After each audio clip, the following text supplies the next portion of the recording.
All right, Jose. Good evening. Let's go. Today's daf. We are learning Tes Amud Beis. We're at 9b. We're actually picking up from the bottom of 9a. 3 lines up from the bottom. I would compliment the seltzer, but I don't want to offend Chaim, so I'm not gonna say anything. But if I were to say, it's delicious. All right. So let's begin. So three lines up from the bottom. Daber na el b'aznei ha'am. So let's remember again. What topic are we in over here? So remember, one of the interesting machlokim we ended off with last week was the discussion about chipazon, right? About really Kriyas Shema of nighttime. So again, do we learn our Kriyas Shema of nighttime from the comparison ultimately again to Yetzias Mitzrayim? Do we learn it from Karban Pesach? Okay, so now once we got into kind of the discussion about Egypt, the Gemara goes right. The Gemara says, Daber na ba'aznei ha'am. Speak into the ears of the people. So let's just remember again, this is HaKadosh Baruch Hu telling Moshe Rabbeinu to tell Klal Yisrael that they have to tell the Egyptians to give them stuff. Amud Yomi Rabbi Yana ein na ela lashon bakasha. Na, the word na is a request. Amar HaKadosh Baruch Hu Moshe v'akasha mimcha. So listen to this. HaKadosh Baruch Hu says to Moshe, Moshe, I'm asking of you, lich ve'amor lehem liyisrael v'akasha mikem shalom mitzrayim klei kesef v'klei zav. So listen to this. Hashem is saying to Moshe, Moshe, I have a favor to ask of you. Please ask the Jewish people to go and to ask from the Egyptians gold and silver. I'm asking, go and tell them to ask. Shelo Yomar, Amud Beis, 9b, Shelo Yomar osa tzadik, ve'ivdu ve'inu osam kiyem bohem, v'acharei chen yirtzi b'rchosh kodlo kiyem bohem. Now remember again, when HaKadosh Baruch Hu foreshadows Egyptian servitude to Avram Avinu, so remember, what does he say? He tells Avram that your children are going to be strangers in a strange land. They're going to be afflicted, but after their duration of slavery, they're going to go out with great wealth. So HaKadosh Baruch Hu says to Avram, Klal Yisrael is about to go out. I don't want Avram Avinu. It's incredible. I don't want Avram Avinu to have any tightness. I don't want him to have any claims against me. That he's going to say, here, God, you fulfilled the first part of the pasuk, that the Egyptians afflicted them for 400 years, and they're going out penniless. So I don't want Avram to be brightest with me. So therefore, again, Hashem tells Moshe to tell the Jewish people, go and tell them to go ahead and ask for gold and silver from the Egyptians. So the Gemara says, listen to this. Amrlo, ulevai shnei tzibaskin. This is incredible. So Moshe Rabbeinu says, HaKadosh Baruch Hu, the truth is, we could skip the gold and silver. Halavai, we should just be able to go ahead and go out. Right? Halavai should just be able to go out. Right? It's okay, we don't need the gold and silver. So he gives a mashal. Mashal la'adam shahaya chavush beis asurim. This is compared to a person who was incarcerated. V'hayu omrim lo b'nei adam motziin oscha l'machar beis asurim v'nosin l'cham mamon harbe. So imagine the following situation. A person is incarcerated. I just... it's amazing. Just like because of contemporary events, things that we talk about take on just such a different relevance. We talk about people incarcerated, held hostage. I don't know if you saw the IDF released two videos from one of the hospitals that they just took over. Not Shifa, it was another, a children's hospital, I think it was, and they took video footage from the basement of the hospital, and in the basement of the hospital, you could see they built. That's where they were holding the hostages, and they said the raya was there are there's a living room built there. There are bathrooms built there, and the officer who was there was like, why is this in a hospital basement? Besides the fact that they found the cache of arms and everything like that, just incredible. It's sometimes you take a step back and you think to yourself are we actually living in this time? Are we actually living in this time where 240 Jews are being held captive? 240 Jews, and somehow no one could intervene, no one could help. But the truth is, the tragic piece, which I think weighs so heavily, the reality is, just no one cares. Just no one cares. No one cares. It's the most overwhelming thing to be to feel like no one cares. But HaKadosh Baruch Hu cares. That's what matters most. It doesn't. At the end of the day, it doesn't actually matter what basar v'dam, what any human being cares or doesn't care about. The Malach Machayam Lochem, the King of Kings, cares, and as long as he cares, we know that at the end of the day, Meretz Hashem Klal Yisrael will be successful. So the Gemara says over here, HaKadosh Baruch Hu says Moshe Rabbeinu, it's incredible. HaKadosh Baruch Hu says Moshe, go tell the people that they should go and get the gold and the silver from the Egyptians. Moshe says, God, they just want to get out. I don't think they worry about gold and silver right now. He gives a mashal. A mashal is if you told a person, right, today you're incarcerated, tomorrow you're going to go free. And tomorrow when you go free, you're going to have all of these riches, all this gold and silver. What will the prisoner tell you? The prisoner tell you, I'll make you a better deal. Here's the counter proposal. Just let me out now. You could keep the gold and silver. You keep the gold and silver, right? All I want is my freedom, and I'm willing to give up anything and everything else in order to be able to have that. So the Gemara says as follows. So that's what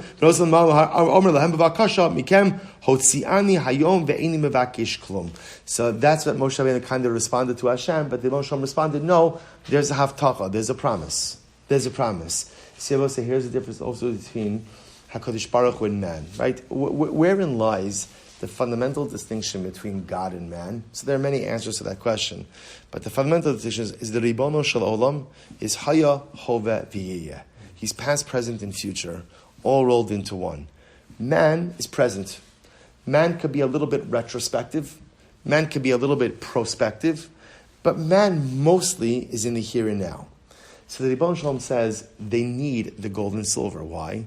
Because Kadosh Baruch Hu knows what's coming down the road. There's a Mishkan to build. Right? There's a Mishkan to build. There's stuff to do. See, man is hyper-focused on the present. So all man sees is, get me out of here now. That's it. Kadosh Baruch Hu, again, who's past, present, and future, understands that there are always bigger things at play going on. And that's how Kadosh Baruch Hu gives Moshe Rabbeinu, again, the instruction, get the gold, get the silver. Vayashilum. Rabbi Ami Melamed Shish Ilum Bal Karcham. It's interesting. So I will say, it's interesting, the lashon of the pasuk, by Klal Yisrael is Shmuel. That's excellent, by the way. I'm sorry. It's excellent. I'm sorry. Right? So nice. So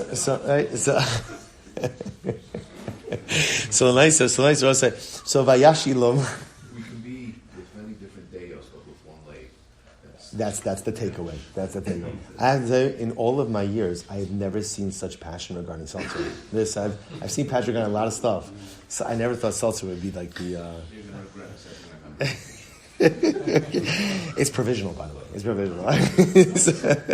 There's a 3-month provisional. So listen to this. So the Gemara says like this. Vayashilum is interesting. So the Torah, when it records the Egyptians giving the money to the Jewish people, it uses Vayashilum. Vayashilum literally means they lent them. They lent them the money. So what does this mean? It means they gave it to them against their will. So against whose will? So some say it was against the will of the Egyptians, that the Egyptians gave up their wealth, but it was begrudgingly. They didn't want to have to, but they did it anyway. Others say the Jews didn't want it. It's interesting that this opinion was the Jews were not interested in the wealth of Egypt. What do the Jews? This goes back to what we said. What do the Jews want? They want it out. Just get me out of here. But the Egyptians foisted the wealth upon them. Man Amar Bal Karcham the Mitzrayim, the one who says it was against the will of the Egyptians, Fine. So again, interestingly enough, it's fascinating that the Klal Yisrael, according to opinion that says it was against the will of Klal Yisrael, is Klal Yisrael didn't want to have to carry more stuff. They don't have to schlep more stuff. Right? They just wanted to get out. And anything that would have weighed them down from getting out, they just simply weren't interested in. Incredible. Vainatzlu etz Mitzrayim. Supposed to have Vainatzlu Mitzrayim literally means they despoiled Egypt. Right? Egypt was empty. They made it like a trap without grain. In other words, we'll say, when you want to trap an animal, Rashi says, when you want to trap an animal, you put a little bit of grain inside of the trap to attract the animal. After the Jewish people left, they took all of the wealth of Egypt with them. There was nothing left, not even a little bit of grain left in a trap. That's how much they cleaned out Egypt. Rish Lakish says they made it like the depths of the water. Just like the deepest parts of the water doesn't have fish, or at least again, I guess in certain bodies of water. So too again, they made Egypt like the depths devoid of fish. It's the different imageries, but it's the same idea that when they left Egypt, they left with all of the wealth of Egypt. They took all of the wealth with them. So Eya She'eria. So remember again, so now we're going a little out of chronological order because this pasuk Eya She'eria is when HaKadosh Baruch Hu first introduces himself to Moshe Rabbeinu by the burning bush, right? And he conscripts Moshe Rabbeinu into the service of Klal Yisrael. And ultimately, again, Moshe Rabbeinu says, okay, what's your name, right? When I go to Klal Yisrael, who should I tell them is calling, right? Who should I tell them is the one who is redeeming them? And HaKadosh Baruch Hu says, Eya Asher Eya. I will be who I will be. That's my calling card. So the Gemara says, HaKadosh Baruch Hu Moshe, Excuse me. Emar lahem. So Emar lahem the Yisrael. Ani hayisi imachem b'shibud zeh, v'ani eya imachem b'shibud malchus. So Ersha means Kadosh Baruch Hu saying to Moshe Rabbeinu, tell Klal Yisrael, I was with them in Egypt, and I will be with them in every time of persecution as well. Tell them that message. So this is incredible. Amar lefanav ribono shel olam, daya litzara b'shaita. Kadosh Baruch Hu says to Moshe Rabbeinu, and Moshe Rabbeinu says to Hashem, ribono shel olam, I don't think that's the right message. Right? And it sounds great. I was with you in the suffering of Egypt, and I will be with you in all future suffering as well. Now, the problem with that statement is what? It presupposes that what? There's future suffering. So Moshe Rabbeinu says that might not be the best thing to tell them now, right? In other words, that they're just, you're saying, like in life, every thinking person knows that there are many moments of adversity ahead of me. That's just the way of life. But it's also not, sometimes in the midst of adversity, I just need to think about the light at the end of the tunnel. I can't think about the adversity that's going to come after the light at the end of the tunnel. So here, HaKadosh Baruch Hu is trying to give them a message of chizuk. I'll be with you every single step of the way, but the way he frames it is, I'll be with you in every adversity. And Moshe Rabbeinu says, I don't know, don't say that. It's interesting, their relationship, right? Moshe Rabbeinu says, HaKadosh Baruch Hu, why don't you just, maybe you mean to say it like this, right? And I was like reframing the words of HaKadosh Baruch Hu a little bit, so I'll be better received from Klal Yisrael. HaKadosh Baruch Hu, you're right. Lech emar lahem. Shalachani aleichem. Just give them the message. I will be sent me to you. Sent me to you. So in other words, whereas Kadosh Baruch Hu originally said asher I will be that I will be. So the first is I was with you in Egypt, and second I'll be with you in the future. He just changes it to I am the God who was with you in Egypt, and now I am the God who is taking you out. So interestingly enough, the Ribono Shel Olam revised his message based on the feedback of Moshe Rabbeinu. We'll say, what's the tremendous Musar Haskell on that? The tremendous Musar Haskell is to be open to constructive criticism. No one likes it. No one appreciates it. No one wants it. Most of us deflect it, right? But at the end of the day, sometimes other people do have good things to tell us. And sometimes, again, if I'm just willing to listen, I don't have to necessarily agree, but just willing to listen with an open mind, sometimes other people have wisdom. And sometimes other people could point me in a different direction, and I could do things better. That's Kadosh Baruch Hu. Kadosh Baruch Hu didn't know this. Kadosh Baruch Hu didn't know this. Right? He didn't know what to say, what not to say. The Rebbe Shalom knows what's in the heart of every single person. See, he doesn't know the right message to say to Klal Yisrael. It's a setup. It's a setup, right? Kadosh Baruch Hu is enabling Moshe to have this interaction to teach us a lesson. Kadosh Baruch Hu says, I am open to critique. I am open to constructive criticism. If HaKadosh Baruch Hu is open to it, Kiviyachol, we have to be open to it as well. Incredible. Aneni Hashem Aneni. So we'll say now a totally different story. This is actually a great story. This is the story of Eliyahu Hanavi and Nevi Habal. So remember again, by Eliyahu, Prophet Elijah, Eliyahu Hanavi, one of the big avodah zaras during the times of Eliyahu Hanavi was Baal. Right? Baal was an idolatry. So Eliyahu Hanavi says, enough is enough. He challenges them to a theological showdown. What was the theological showdown? It took place on Hara Carmel, Mount Carmel, in Haifa, Mount Carmel. And what was the challenge? The challenge was like this: you Baal guys, you're going to set up an altar, put on there an ox, right? Slaughter it, put it on there. I'm going to have an altar, slaughter an ox, and whoever could bring down a fire from heaven first, that's the one who is the true God. Everybody's assembled, popcorn, everything. Everybody's right. Everybody's ready for this seltzer. Sorry. I'm gonna stop. It's not nice already. Right? So now what? So now everybody's assembled, and now this is the big showdown. So, by that, I just want to point out, it's not a topic. That story itself is like rife with so many peculiarities. Eliyahu Hanavi shechting a carbon outside of the precincts of the Mishkan, not allowed to. Okay, whatever. We'll leave that on the side. But the point over is, what does Eliyahu Hanavi say? He says, "Aneni Hashem, Aneni." Answer me, Hashem. Answer me. So the obvious question is, Amar Rabbi Abba, Lama Amar Eliyahu Aneni Beis Pamim. Why did Eliyahu Hanavi say Aneni twice? Why twice? Why not just say Aneni once? This is beautiful. Amalame Shomer Eliyahu Nechas Baruch Hu. Ribbon Shalom. Aneni Sheteret Ish Min Hashem V'Tochal Kol Asher Ala Mizbeach. Number one, answer me, Hashem, and allow the fire to come down. That's number one. Answer me that the fire will come down and consume the carbon. Va'aneni shetasiach daitam Kedei shelo yomru ma'aseh k'shafim heim. And I said, this is incredible. And answer me in that don't allow the people to think that I employed some type of sorcery or witchcraft, in order to go ahead and get the fire down. Shene'emar ve'ata sebosas leva ama acharonis. Sebos say, isn't this incredible? So Eliyahu has davened for two things. Number one, bring the fire down. Number two, so let me go. Please Hashem, don't let them think that the fire is some type of sorcery. Which Sebos say also, these Gemaras are so profound because it's such an insight into what's human nature. Human nature is that we create our own constructs of reality, right? And what I do is I make it's interesting. I make the world fit into my reality, right? So I've created the reality, and now the world needs to fit. I'll give you the mashal to this. Rav Shmuel Hirsch brings down. He says, "Why is it that the Jewish people built the golden calf?" Right? It's the strangest story in the entire Chumash. Here they're by Mount Sinai. They just heard from HaKadosh Baruch Hu. Why are they building a golden calf? Rav Shmuel says something. He says, very simple. They wanted immorality. But nobody wants to live on the wrong side of the law. So instead, what do? They built a new religion, right? It's called Golden Calf Religion, right? And Golden Calf Religion has a lot of rules, right? You can't steal, you can't murder. The one thing that Golden Calf allows for is sexual promiscuity. That's not my rules against the Golden Calf, whatever. I'm part of the system.